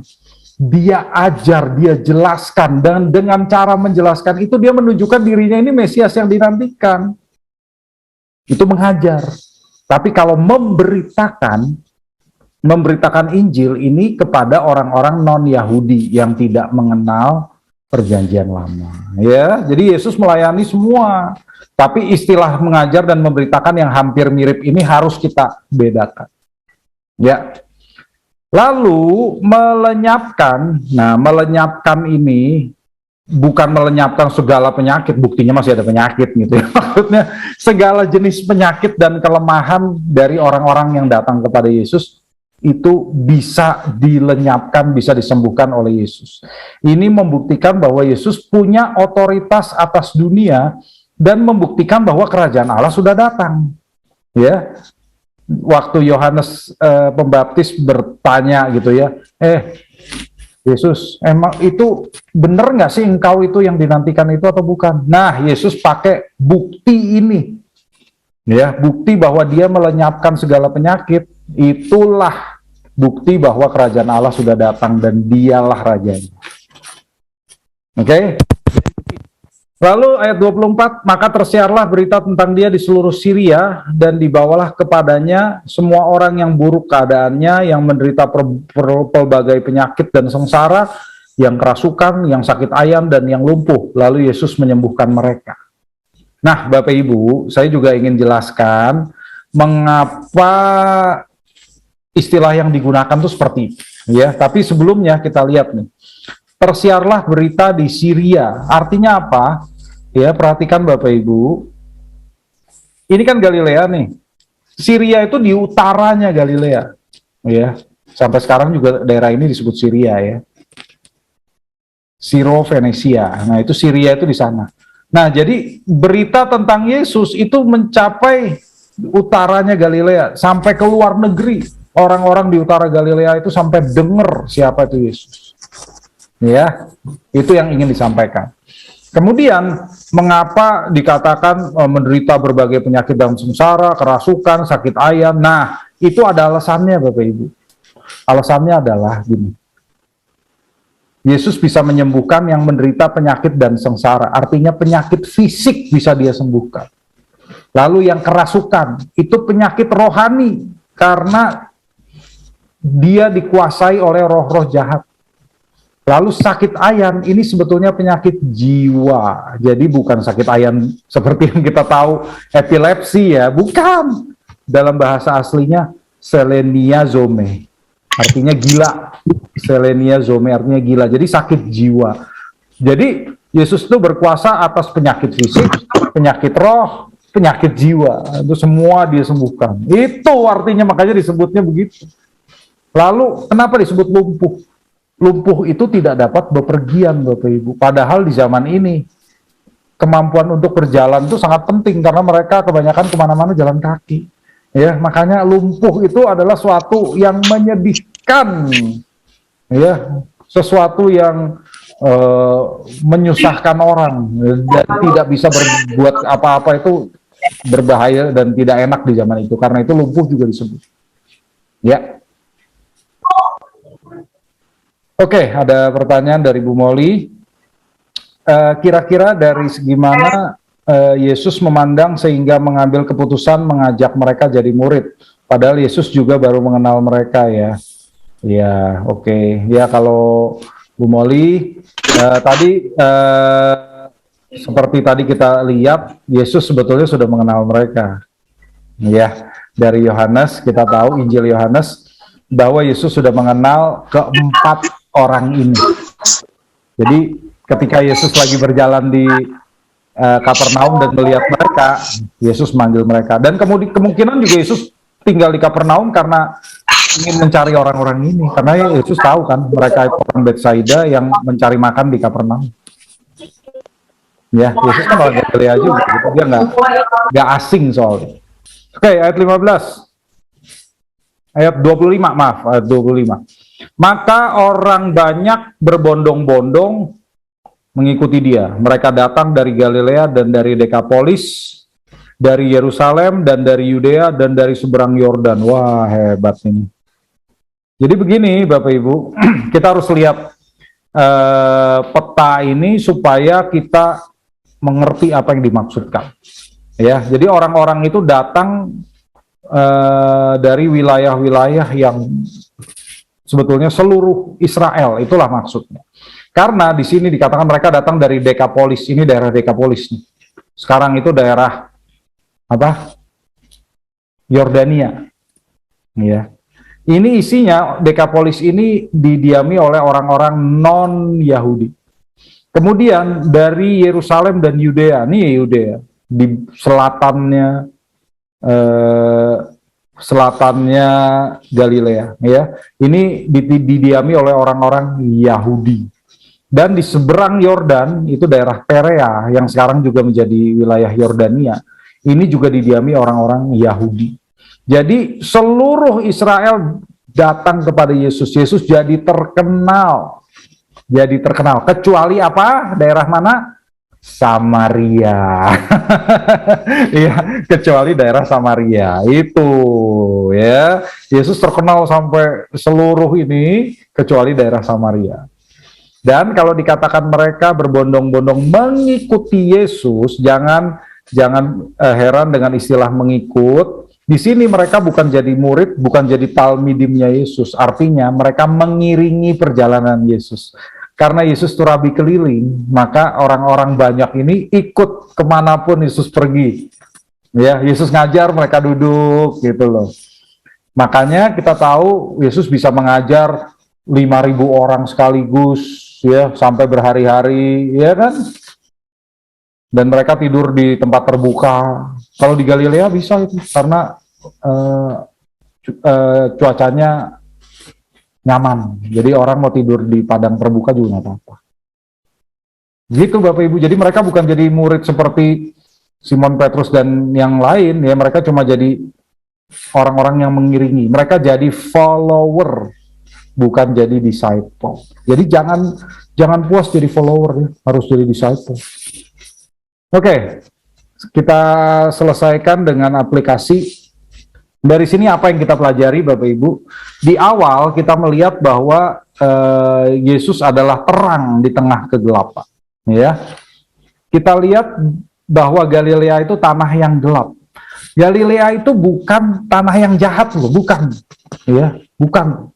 Galilea itu bukan gelap karena matahari tidak bersinar di sana. Wah, ya nggak mungkin lah. Matahari sama terangnya di Galilea maupun di Yudea ya. Dan Galilea itu lebih indah daripada Yudea, Bapak Ibu. Kalau pernah ke Israel pasti tahu ya. Galilea itu lebih indah. Coba ke Yerusalem. Ya, gitu. Cuma gitu aja gitu ya. Galilea itu jauh lebih indah. Ada danau, pegunungan, kota-kotanya. Zaman Yesus pun kota-kotanya modern. Kota-kotanya bergaya Eropa. Kenapa? Karena kota-kota baru seperti Sepphoris dan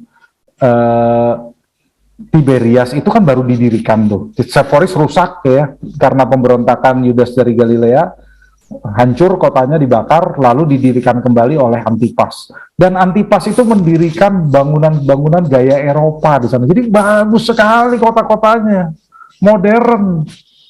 Ada pengaruh Romawi di sana, budayanya luar biasa. Ya, tapi Galilea dikatakan gelap karena dipengaruhi gaya hidup non-Yahudi. Di sana banyak orang Romawi, banyak orang Yunani, ya, sehingga mereka gaya hidupnya nggak seperti Yahudi. Itulah yang menyebabkan mereka gelap. Ya, sementara Yudea itu daerah terang karena di sana ada Bait Allah dan orang-orang Yahudinya lebih taat. Ya. Nah, Yesus jadi terang yang bersinar di tengah kegelapan, Bapak Ibu. Ya, Injil Yohanes sangat sering menggunakan gambaran ini bahwa Yesus jadi terang. Dan Yohanes mengatakan terang itu adalah hidup kekal, hidup yang sejati. Ya, jadi begini loh, Bapak Ibu, hidup kekal itu bukan hanya hidup di surga, tapi hidup yang kekal itu adalah hidup yang berkualitas. Saat kita masih ada di bumi ini, kalau kita jadi pengikut Yesus, kita ikut apa yang diajarkannya, kita mengikuti hidupnya, itu sudah hidup yang kekal. Dimulai di dunia ini. Karena itulah hidup yang berkualitas. Ya. Dan kegelapan itu kan ketiadaan terang. Karena itu orang-orang yang tidak memiliki Yesus itu hidup dalam kegelapan. Ya. Dan di sini orang-orang yang mengikuti Yesus harus memancarkan terang dan bercahaya dalam kehidupan yang berkualitas, yaitu kehidupan dengan gaya hidup kerajaan Allah. Maka dalam hal ini keputusan untuk mengikuti Yesus berarti dibebaskan dari belenggu kegelapan dan menjadi terang, bercahaya. Itulah sebabnya dikatakan bangsa yang berjalan dalam kegelapan telah melihat terang yang besar. Ya. Oke, yang kedua kita melihat panggilan Yesus kepada murid-muridnya. Nah, di sini Bapak Ibu, Yesuslah yang berkuasa memanggil para murid untuk mengikutnya dan bekerja baginya. Jadi di sini panggilan Yesus itu bukan panggilan keselamatan, tetapi panggilan para murid untuk mengikut Yesus sebagai murid dan bekerja bagi Yesus. Ya, nah tentu pilihan yang paling bijak itu taat kepada panggilan Yesus, ya kan? Dan para murid ternyata taat, ya. Jadi di sini mereka tetap bekerja, tapi mereka meninggalkan pekerjaan lama mereka. Sekarang mereka bekerja buat Yesus. Dan panggilan Yesus di sini sekali lagi bukan panggilan keselamatan, tapi panggilan jadi rekan sekerjanya, ya. Tentu dalam kehidupan kita sehari-hari, kita dipanggil oleh Yesus juga, tapi kita tidak dipanggil untuk meninggalkan pekerjaan kita. Ya, nggak semua orang dipanggil untuk meninggalkan pekerjaan kita. Tapi kita semua dipanggil jadi murid. Menjadi murid atau talmidimnya Yesus. Berarti apa? Menyerahkan hidup kita untuk memenangkan jiwa bagi Yesus dalam bidang pelayanan kita masing-masing. Itulah yang terpenting bagi kita saat ini ya Bapak Ibu. Nah, menjadi murid Yesus juga tidak berarti meninggalkan keluarga ya. Karena Simon Petrus juga tetap tinggal bersama istrinya kok. Masih punya istri, dia tidak meninggalkan keluarganya. Ya. Tapi yang paling penting dalam bidang apapun pekerjaan kita, semua orang percaya dipanggil untuk menjadi penjala manusia. Artinya apa? Mempersembahkan jiwa-jiwa bagi Allah. Dan itu tidak selesai cuma orangnya menjadi Kristen, enggak. Tapi jiwa ikannya itu kan harus dijala, lalu nggak boleh kembali lagi ke danau ya. Harus sampai jadi masakan, sampai jadi ikan goreng, seperti yang ditunjukkan sendiri pada saat Yesus membakar ikan di Tabga ya, di Yohanes pasal 21 ya. Di sini kita lihat ya Bapak Ibu, banyak orang yang berbondong-bondong mengikuti Yesus, tapi hanya sebagai follower, nggak jadi murid, nggak jadi disciple. Nah, orang-orang yang mengikut Yesus di awal Injil Matius ini begitu antusias, akhirnya meninggalkan dia, menolak dia pada akhirnya, ya kan? Jadi jangan puas jadi follower, jadilah disciple. Jangan puas jadi pengikut, jadilah murid. Amin. Ya, jika ada yang kurang jelas, silakan saya kembalikan ke Pak Ferry. Terima kasih Pak Mak.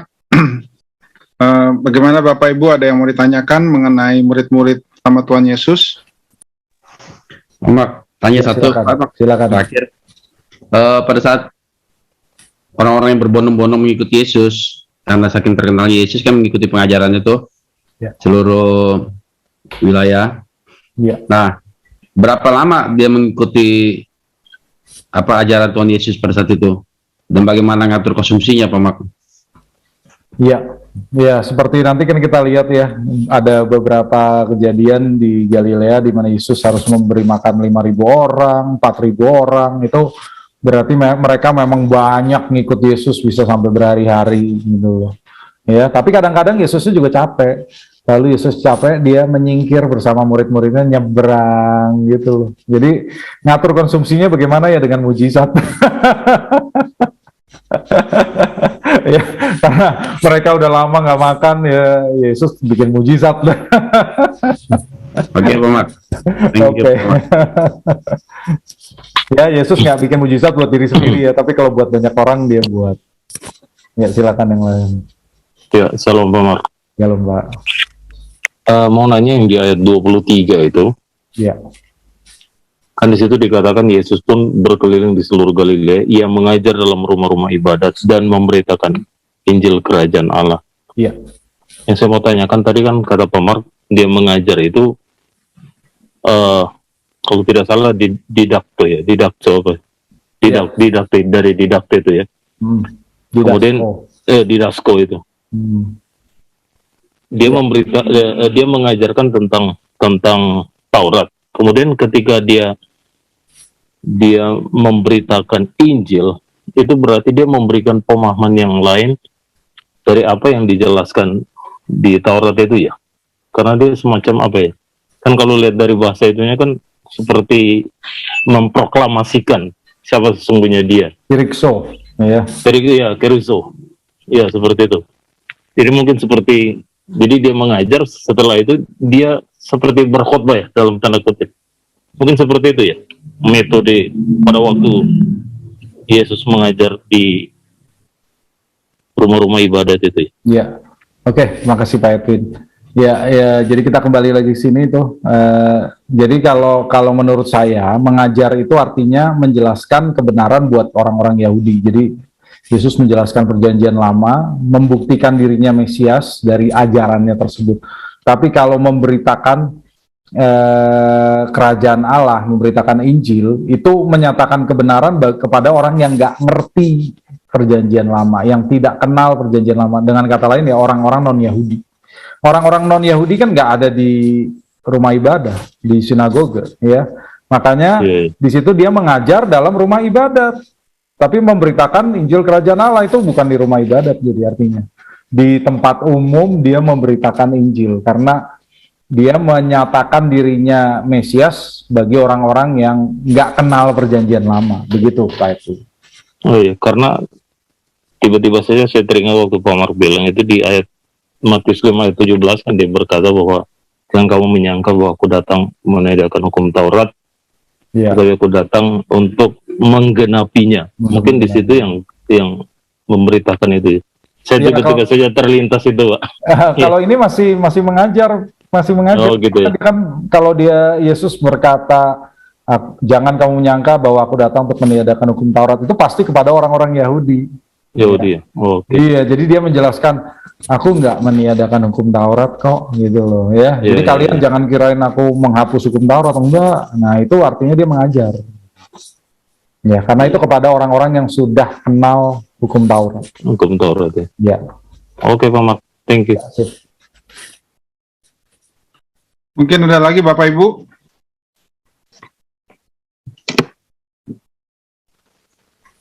Pak, Ya, maaf, silakan. mau tanya. Itu kan ada yang ayat 19 ya. Iya, iya. Yesus berkata kepada mereka, mari ikutlah aku dan kamu akan kujadikan penjala manusia. Apakah penjala manusia pada waktu itu hal baru bagi murid-murid Tuhan Yesus, makna kata penjala manusia, atau mereka sudah paham ya penjala manusia seperti apa yang dimaksud Yesus gitu?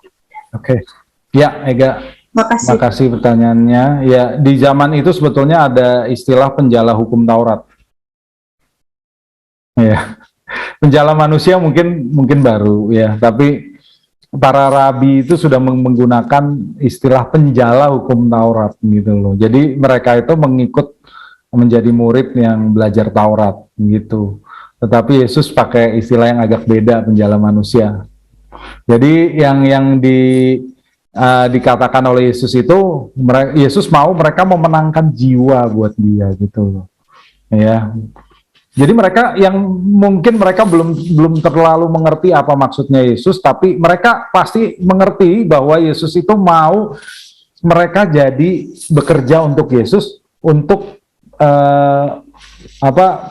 agar Yesus punya banyak pengikut. Mereka tahu, perasaan mereka sih begitu. Penjala manusia. Oke, jadi kita mau disuruh sama rabi ini untuk menjadikan banyak orang sebagai pengikut. Gitu. Jadi menurut mereka begitu. Jadi yang banyak dipakai oleh rabi-rabi penjala hukum Taurat. Gitu, Ega. Ya. Oke Pak, makasih. Ya. Silakan Bu Abigail. Iya Pak, saya penasaran aja, kan pelayanan pertama itu Tuhan Yesus di Yudea ya, terus yang kedua baru ke Kapernaum, kemudian di situ baru diajaklah Simon Petrus dan yang lain-lainnya. Ya. Nah berarti murid-murid Yesus itu 2,5 tahun aja gitu Pak ngikutin Tuhan Yesus. Terima kasih. Ya. Oke, sebetulnya memang kita tuh bisa menafsirkan Yesus tuh melayani sekitar 3,5 tahun dari Injil Yohanes karena ada 3 Paskah yang diceritakan di sana gitu ya. Tapi berapa lamanya? Nah mungkin ini memang mendekati tahun kedua, tapi belum di awal tahun kedua sih. Ya, jadi Yesus tuh sudah melayani beberapa bulan di Yudea. Cuma orang kadang-kadang membulatkannya jadi 1 tahun. Tapi menurut saya sih memang baru berapa bulan ya, gitu ya di Yudea. Baru Yesus pulang ke Nazaret. Nah, jadi tepatnya sih para murid mungkin ikut Yesus itu hampir 3 tahun, nggak sampai 3 tahun. Sebelumnya mereka itu masih muridnya Yohanes, dan bahkan ada yang bukan muridnya Yohanes. Nanti kan Yesus bisa bertemu Matius ya, bertemu Simon Zelot, Yudas Iskariot, itu kan bukan murid Yohanes mereka. Jadi yang 4 orang ini yang mantan murid Yohanes, juga ada Filipus, Nathanael atau Bartolomeus, itu juga sudah kenal Yesus dari sebelumnya, tapi yang lain belum. Ya, jadi benar kurang dari 3 tahun, betul Bu Abigail. Oke, baik, terima kasih Pak. Ya. Baik, ada pertanyaan dari Bu Molly lagi. Pak Mark, jadi tadi Bapak katakan kekekalan itu bukan hanya mengarah ke surga, tapi perilaku yang baik atau benar itu adalah kekekalan juga. Jelaskan Pak Mark. Ya, jadi di sini ya kita harus melihat bahwa hidup itu kan adalah terang. Jadi hidup kekal yang seperti yang dijelaskan di Yohanes 1 ayat 4 itu adalah hidup yang kekal. Nah, hidup kekal itu bukan cuma di surga, maksud saya begitu. Hidup kekal itu bukan cuma di surga, tetapi Yesus itu sudah membawa hidup yang kekal. Jadi kita harus pakai prinsip sudah tetapi belum. Ya, kalau kita jadi murid Yesus, kita menerima Yesus, apakah hidup kekal itu sudah jadi milik kita? Ya sudah. Sudah, tapi itu harus kita nyatakan dalam bentuk perbuatan kita yang baik, yang terang, sehingga orang lain itu melihat bahwa Yesus itu hidup dalam diri kita. Itulah hidup yang berkualitas, hidup kekal yang di dunia nih ya. Jadi hidup kekal itu sudah, tetapi belum. Sudah, karena kita sudah menerima Yesus, kita sudah menghidupi hidupnya Yesus, ya sekalipun kita masih berusaha gitu ya, itu hidup kekal, tapi belum sepenuhnya. Nanti ketika Yesus datang, kita bersama-sama dengan dia, itulah hidup kekal yang utuh, ya, di langit baru dan bumi baru, gitu loh. Jadi kalau kita sudah menerima Yesus, hidup kekal itu sudah milik kita, gitu maksud saya. Ya, jadi ini seperti kerajaan surga yang sudah datang, tetapi belum utuh, begitu. Hidup kekal sudah datang, sudah kita miliki, tetapi belum utuh. Utuhnya nanti ketika Yesus datang. Ya, jadi buat kita, ya kita harus hidup seperti kita ini sudah di surga, sudah di langit baru bumi baru. Kan kita mengikuti Yesus, gitu kan, kita bawa terangnya. Kita harus menunjukkan gaya hidup warga kerajaan surga di dunia ini, dan dengan cara itulah kita jadi terang. Ya, begitu ya, Bapak Ibu. Silakan Pak Ferry. Saya mau nanya, Pak Mak. Oh ya.